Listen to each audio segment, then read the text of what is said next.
SIR এর বিরুদ্ধে সুবিশাল বাইক মিছিল করতে গিয়ে আহত হলেন তৃণমূল কংগ্রেসের বিধায়ক পরেশ অধিকারী।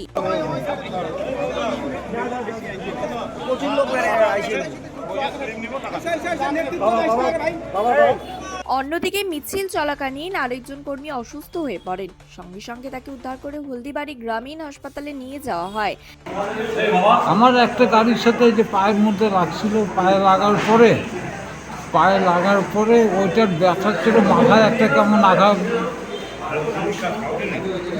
হয়েছিল, হওয়ার পরে সেন্সলেস হয়ে গেছি আমি গাড়ির মধ্যে।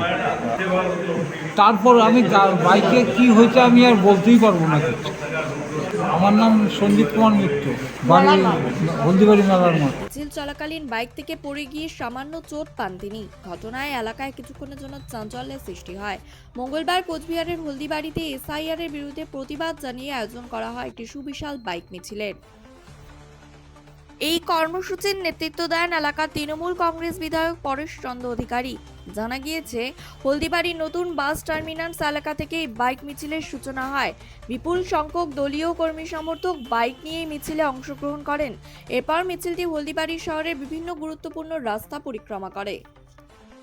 মিছিল চলাকালীন হঠাৎই দুর্ঘটনার কবলে পড়েন বিধায়ক পরেশ অধিকারী।